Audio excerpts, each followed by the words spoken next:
Merhaba arkadaşlar, kanalıma hoş geldiniz. Bugün bu güzel modelle birlikteyiz.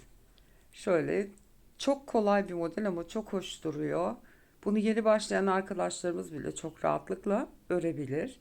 Biraz kolay bir model seçeyim dedim bu sefer. Yeni öğrenen arkadaşlarımız da var. Oldukça güzel duruyor ama çok kolay. Bunlarla birçok örgünüzde kullanabilirsiniz bu modeli. Ön yüzü bu.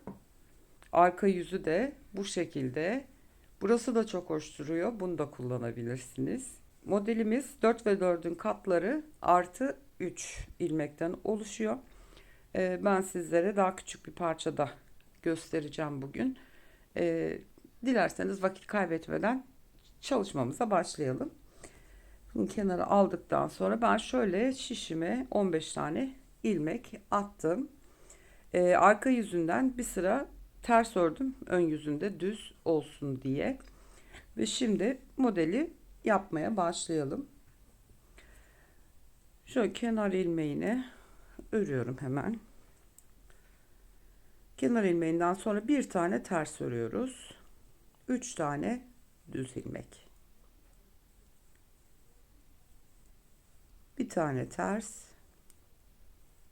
3 tane düz.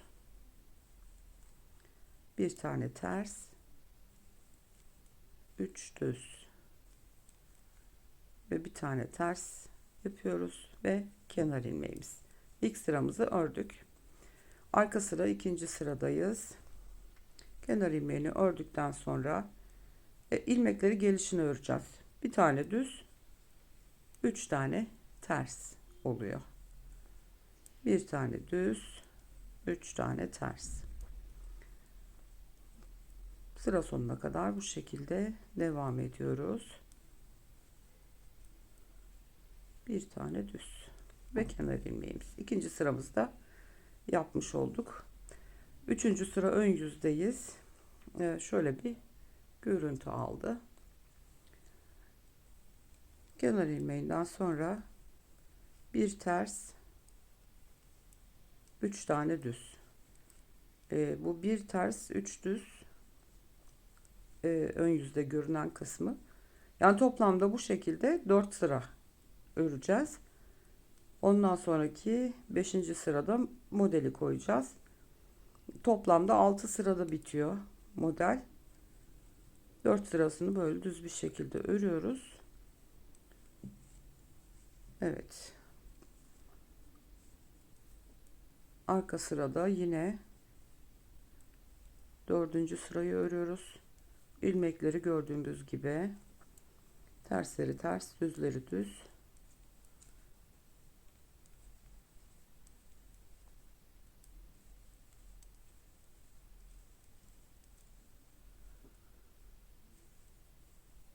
Evet, 4. sıramızı da bitirdik. Şu şekilde 4 sıra örüyoruz arkadaşlar.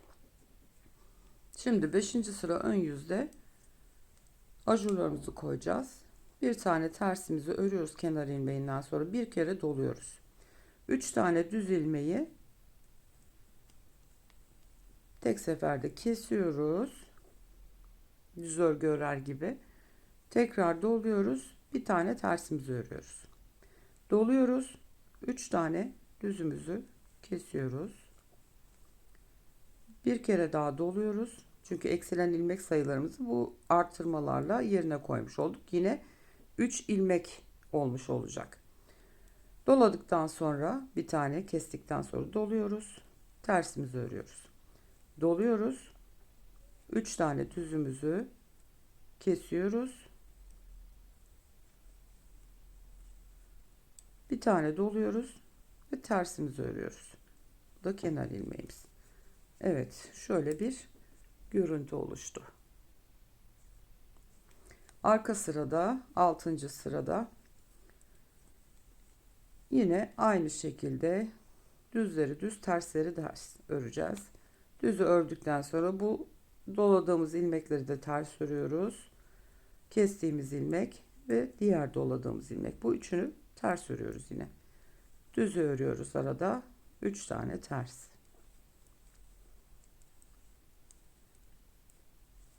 Bir tane düzümüzü örüyoruz.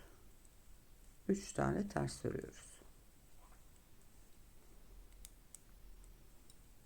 Düzümüzü ördük ve kenar ilmeği. Evet, 6 sıramızı bitirdik. Şöyle. Bu model hep bunun tekrarından. Şimdi bunun üstüne yine 4 sıra bu aşağıda yaptığımız gibi düz öreceğiz. 5. sırada dolayacağız, keseceğiz, dolayacağız. Sırayı o şekilde bitireceğiz. Arka yüzden de yine ilmekleri gördüğümüz gibi öreceğiz. Bu şekilde üst üste modelimiz bu şekli alacak. Yapımı dediğim gibi çok basit, gördüğünüz gibi ve oldukça da güzel duruyor. Umarım beğenmişsinizdir. Bir sonraki videoda görüşmek üzere. Kendinize çok iyi bakın. Hoşça kalın.